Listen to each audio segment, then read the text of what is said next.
Alright, this is Vinyl Attic, and today is Flashback 1980. I want to go through 20 albums that came out in 1980 and whether they were popular or just what the musical climate looked like at the time. And it was pretty cool going through my collection and gathering stuff up from 1980. And there's some that, of course, didn't make it, but maybe I'll throw a couple in at the end as notable mentions. But no particular order, I guess. It's probably from least popular or what was starting out at the time to what was really popular. So at number 20, this is the debut of the band U2. This came out in 1980. This was Bowie. This is the original cover, the UK cover, and they would be a big band, of course, in the later 80s with the Joshua Tree. But this is their humble beginnings right here. I Will Follow, which was a big song on here, which was also shown in the movie and soundtrack for The Last American Virgin. Here's the back of it. So it's U2 Boy. Now 19, this is a band from post-punk. This is their second album and their final album. This is Joy Division's Closer. Now this came out 2 months after the lead singer Ian Curtis committed suicide. And they would have a single later on released in June of this year, 1980, called Love Will Tear Us Apart. But this was sort of like, I put this in here because it's it's a great album, and the first one is a great album, and it's like a coulda, woulda, shoulda. What could have been in this band? It could have been a great band, had he stuck around. The remaining members ended up forming New Order, so you kind of see what kind of direction that the rest of the band went in. But this is a great album here. This is Closer, released in 1980. And three guys from the UK. This is a special edition I got of this. This is Ace of Spades by Motorhead. And this is a three-piece band with Lemmy, and sort of before the whole thrash metal thing came about. This band was kind of like starting that kind of sound and playing fast. And that's with Lemmy. This is Ace of Spades, Jailbait's on here. Love Me Like a Reptile. This is a good album. This is their fourth album, but this is one of their best. Came out in 1980, Motorhead. And here we have Elvis Costello and the Attractions, Get Happy. This is their fourth album as well. This was after the Armed Forces album, which was pretty successful. This was much more like they're doing kind of like into ska and R&B soul in this album here, like covering Sam and Dave songs. And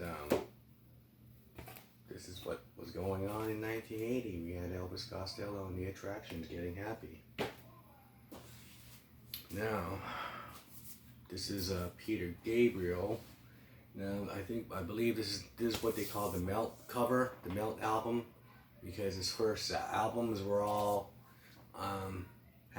didn't have any, he didn't name his albums, he just named them Peter Gabriel, and he didn't care much for naming albums, and so fans started calling it by something that's, like this one is the Melt album because his face is melting, and this one spawned the hit Games Without Frontiers is on here. Intruder is a great song. So this is Biko was on here. This is way after the Genesis departure. This is Peter Gabriel. Now coming out in 1980, of course, is Prince's first masterpiece, is Dirty Mind. And this album is is very much in the new wave kind of punk thing that was going around, and this is pretty much the dark underbelly of sex, pretty much, you know.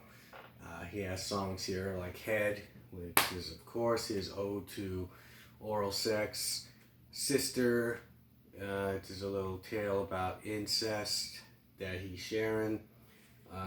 Dirty Mind, of course, was the song on here, and Party Up, which is what he played in his first showing, his first live appearance in Saturday Night Live. He played Party Up. And that was this album, Dirty Mind, 1980. Now, another band, before they got really big, they had like a steady following that just kept on growing, like a cult following. This is Rush's Permanent Waves, and this has the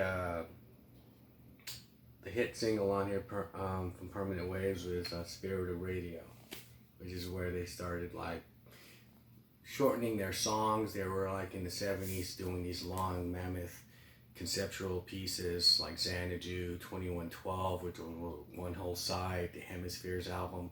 And this is them kind of breaking away from that and starting a new kind of you know, approach to music where they're doing these kind of progressive things, but they're just kind of like, you know, cutting out the fat, so to speak, making smaller pieces here.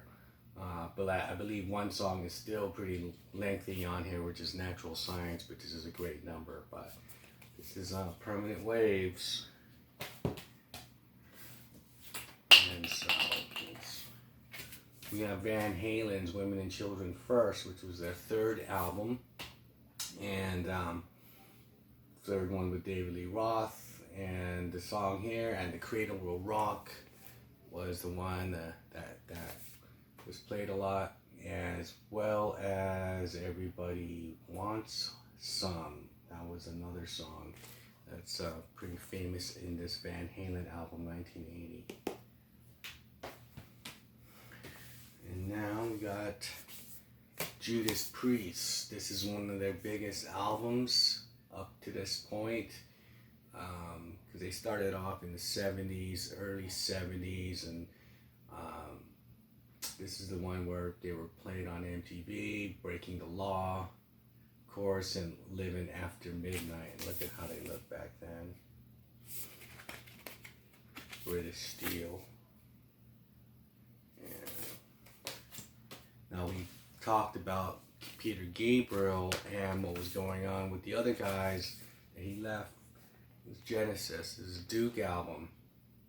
This is a gatefold with Turn It On Again and Misunderstanding. That was a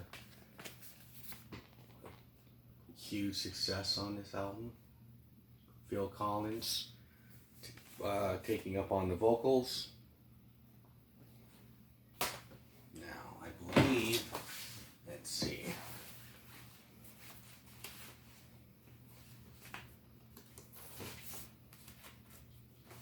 We are up to the top 10 now. And coming in at number 10, we have Devo, Freedom of Choice. This album was pretty famous at the time with the songs Whip It and Girl You Want, which is another one that was played a lot on here. And Freedom of Choice, Planet Earth. There's a lot of good songs on here. Gates of Steel. And so there was a lot of newer acts coming in at that time, you know, whether it was U2, and people breaking off and doing solo things, and this top 10, we have artists here. I have artists here that were pretty big in the 70s, and you know, they were still kind of floating around in the 80s now. And so one of them was David Bowie, and this came out in 1980. This is Scary Monsters and Super Creeps. One of my favorite albums from him is when he had Robert Fripp on guitar, and the, you know, hit hits on here with Fashion, Ashes to Ashes, of course, Scary Monsters, Super Creeps, David Bowie. And what was the biggest band in the world doing at the time? Rolling Stones, number 9 with Emotional Rescue. No, number 8. Yeah, they had She's So Cold, Emotional Rescue, the album cut. Yeah, that was what they were up to. And next year they come out with Tattoo You and do the stadium tours. From The Who, Pete Townsend had a really good, successful solo career, and this was his first one with Empty Glass. Let My Love Open the Door was a big song on here. Rough Boys. Yeah, out of The Who, I mean, he had a good solo career. The album afterwards was really good. All the Best Cowboys Have Chinese Eyes. I have that album as well. And there's Queen. This was a big success with Queen. They changed their look. They always were always changing their look. Well, Freddie was. And they were doing that little 50s thing here with Crazy Little Thing Called Love. And of course, another one, Bites the Dust, which was a big success. And Play the Game, which was my favorite from here. So yeah, this is the first side is really a good classic album side with Dragon Attack is on there. Need Your Lovin' Tonight was a good kind of radio song.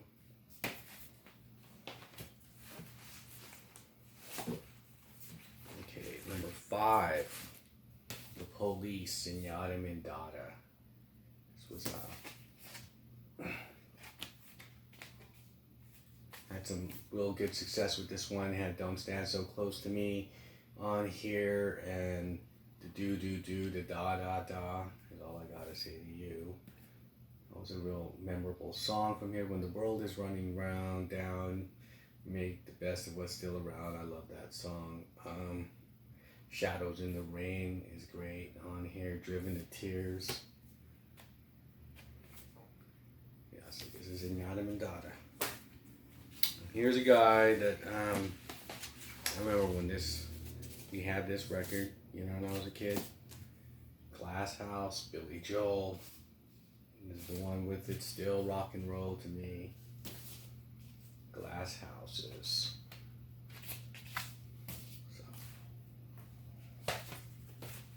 Alright, number 3. This was really big at the time. Pat Benatar. Crimes of Passion. Is it? Yeah. If Treat Me Right was on here. You Better Run. You know, the cover of the Rascals that she did. Of course, Hit Me With Your Best Shot. Hell Is For Children was one of my favorites from here. That was Pat Benatar. Now, this was a big smash success in 1980. REO Speedwagon. You know, we had so many number 1 songs on here. Keep On Loving You, of course. Take It On the Run. They played a lot of songs on the radio on this album. Don't Let 'Em Go. In Your Letter. So, yeah, so High Infidelity. Which takes us to our number 1 1980 album. And it's no surprise. Well, for some they would think it would be Double Fantasy, John Lennon and Yoko Ono, but I didn't think so. That came out like in December 1980, near the end, or I believe, well, he died. He died in December 1980, and I guess that album just kind of came out. But I think as far as the number 1 album that represents the 80s and wraps up the 80s and is still an album of today that's looked upon as just, you know, you can't deny it, is Back in Black by AC/DC. This is the tribute album that Bon Scott. This is the first one with Brian Johnson. Back in Black, Hell's Bells, Shoot the Thrill, Giving a Dog a Bone, What Do You Do for Money, Honey, Rock and Roll Ain't Noise Pollution, You Shook Me All Night Long, Is the One, Shake a Leg, You Have a Drink on Me, Let Me Put My Love Into You. Classic from back to back, track to track, front to back.